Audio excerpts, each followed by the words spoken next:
Students, in the last lecture I discussed origin of life, prokaryotic cells. In this lecture today I will discuss origin of life of eukaryotic cells. Firstly, you have to know about the characteristics of eukaryotic cells. Here the true nucleus is present. We can say eukaryotes have a true nucleus in which nucleolus and nuclear chromatin are surrounded by a double and porous nuclear membrane. Genetic material is represented by two or more linear chromosomes with free end. Each chromosome is formed of DNA and histones, that is basic proteins, about 40 to 50%. Now the second characteristic of eukaryotic cell is cell wall. It is either absent, example in animals, or it is formed of cellulose in plants, or of chitin, most of the fungi. It is never formed of peptidoglycan. Cytoplasm is comparatively less denser and shows streaming movement called cyclosis. Cell organelles like the mitochondria, endoplasmic reticulum, Golgi bodies, ribosomes, they all are present. Respiratory enzyme of glycolysis or fermentation are present in the cytoplasm. Cilia and flagella, when present, are formed of 11 microtubules, that is 9 plus 2 arrangement. Microtubules are formed of tubulin protein. These shows both endocytosis and exocytosis. Cell division occur by mitosis or meiosis, in which mitotic apparatus is always formed. So the origin of eukaryotic cells, there are certain evidences which indicate that free-living one-celled eukaryotic cell-like organisms originated in primitive ocean, probably about 1.6 billion years ago, from the prokaryotic cells. So prokaryotic cells are morphologically much simpler than the eukaryotic cells. Fossil records of prokaryotes and those of eukaryotes show that prokaryotes evolved much earlier than eukaryotes. During the period of origin of eukaryotes, Earth's environment had changed to oxidizing, so eukaryotes could not be formed by abiogenesis by chemical evolution. Both eukaryotes and prokaryotes have similar metabolic pathways and similar genetic code, which showing the basic similarity between them. Haeckel in 1894 proposed a separate kingdom Protista for such unicellular eukaryotic organisms. There are various theories of origin of eukaryotes,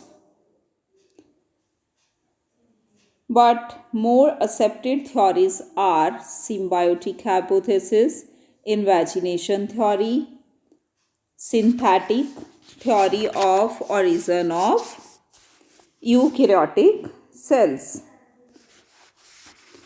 So first theory is symbiotic hypothesis or the theory.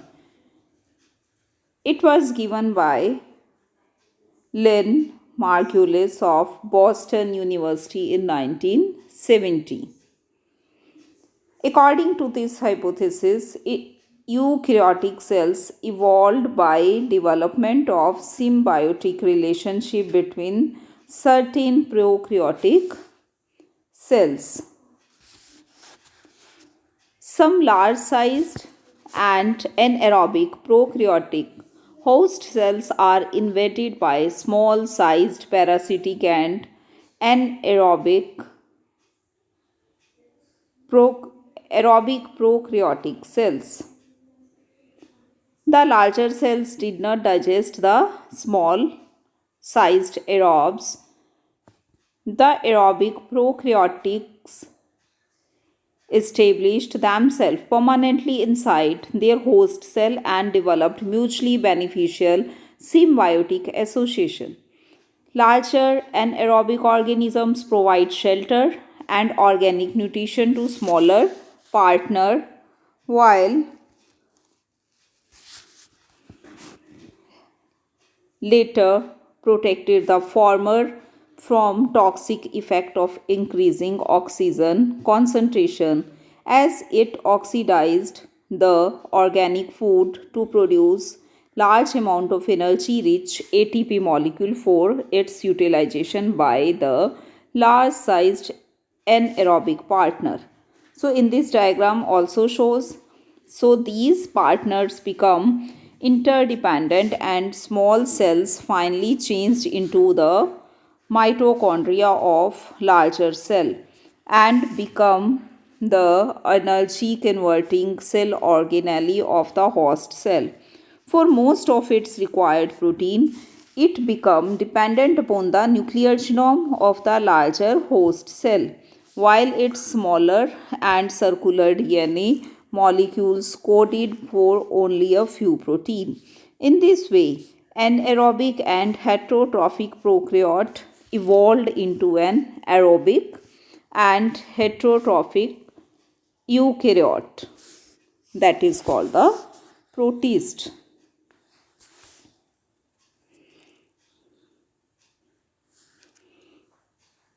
Now,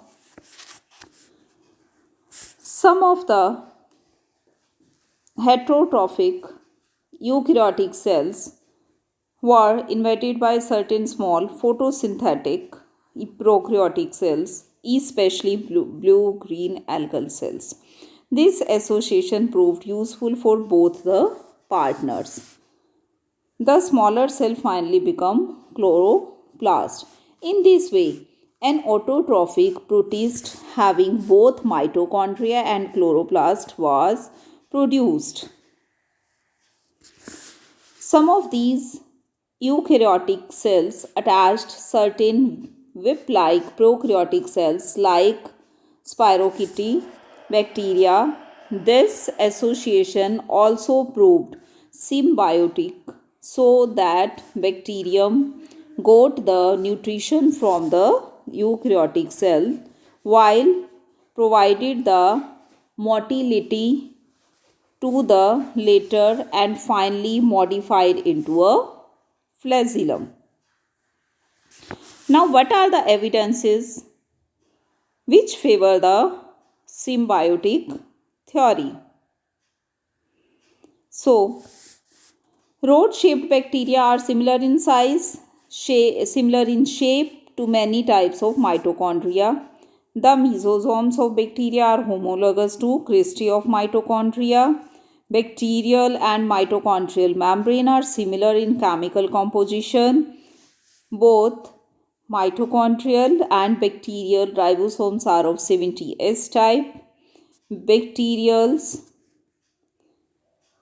mitochondrial and chloroplast DNA are circular and naked.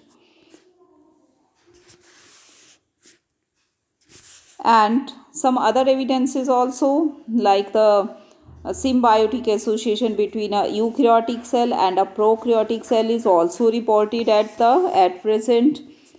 On the basis of these similarity, Altman in 1890 proposed that symbiotic origin of mitochondria and chloroplast. Now there are certain evidences which doesn't favor the symbiotic hypothesis. It doesn't explain the origin of endoplasmic reticulum and Golgi apparatus.